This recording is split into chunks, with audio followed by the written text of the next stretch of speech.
आज मैं आपसे एक सवाल पूछना चाहता हूं। एक आखिरी अलविदा कैसा होता है जब आपको पता हो कि आप जिससे सबसे ज्यादा प्यार करते हैं उसका चेहरा, उसकी आवाज, उसका साथ अब आपको फिर कभी नहीं मिलेगा। उस आखिरी अलविदा में कितना दर्द होता है। कल्पना कीजिए उस मंजर की, एक अस्पताल और दो स्ट्रेचर अगल बगल, जैसे जिंदगी और मौत अगल बगल लेटे हों।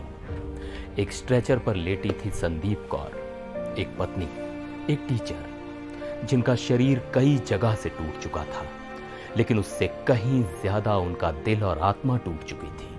और उनके बगल वाले दूसरे स्ट्रेचर पर खामोशी से लेटा था उनका पति, उनका सबसे अच्छा दोस्त, 52 साल के नवजोत सिंह का बेजान शरीर।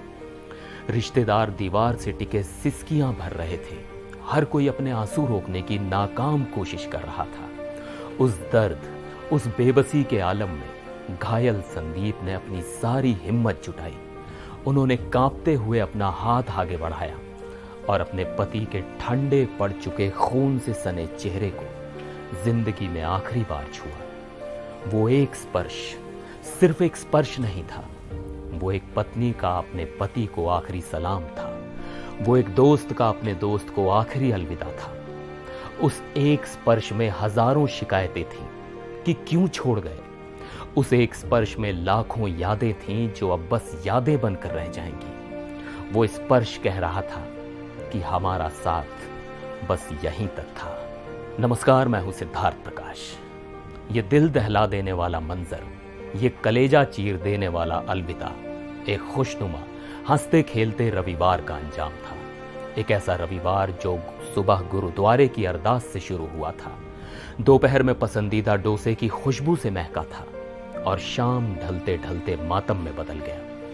आइए मैं आपको सुबह में वापस ले चलता हूं, जब ये दोनों नहीं जानते थे कि उनकी जिंदगी का आखिरी सबसे खुशनुमा दिन है।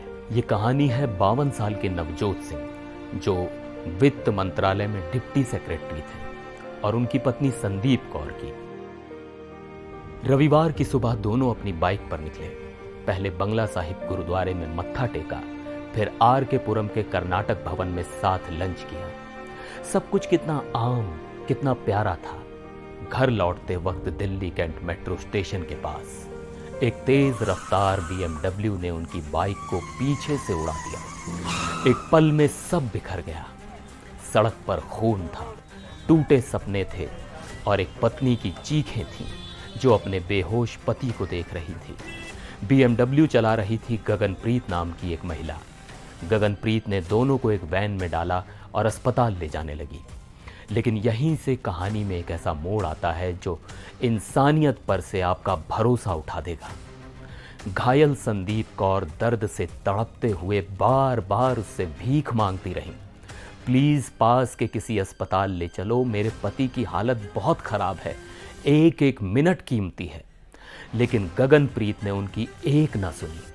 वो उन्हें पास के बड़े अस्पतालों को छोड़कर 40 मिनट तक दिल्ली की सड़कों पर घुमाती रहीं और 19 किलोमीटर दूर GTB नगर के एक छोटे से अस्पताल ले गई। क्यों? आखिर क्यों?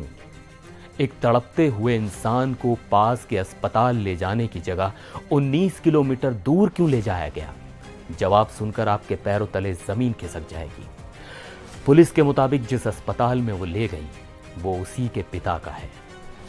परिवार का सीधा आरोप है कि ये जान बचाने की कोशिश नहीं, बल्कि सबूत मिटाने और केस को रफा दफा करने की एक खौफनाक साजिश थी। और उस 40 मिनट की देरी का नतीजा वो 2 स्ट्रेचर।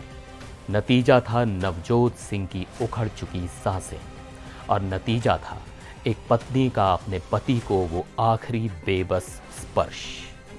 आज गगनप्रीत गिरफ्तार है। उस पर गैर इरादतन हत्या का मुकदमा चल रहा है। लेकिन ये सवाल हमेशा जिंदा रहेगा कि अगर उन 40 मिनटों में नवजोत जी को सही इलाज मिल जाता तो क्या आज वो जिंदा होते? तो क्या 2 जिंदगियां इस तरह बर्बाद होने से बच जाती? ये हादसा सिर्फ तेज रफ्तारी का नहीं बल्कि मरती हुई इंसानियत का भी सबूत है। इस पूरे मामले पर आपकी क्या राय है? क्या पैसों का गुरूर इंसान को इतना अंधा कर सकता है कि उसे किसी की उखड़ती सांसें भी ना सुनाई दें? कमेंट्स में अपनी राय ज़रूर बताइएगा और उस परिवार के लिए प्रार्थना कीजिएगा जिनकी दुनिया एक पल में वीरान हो गई।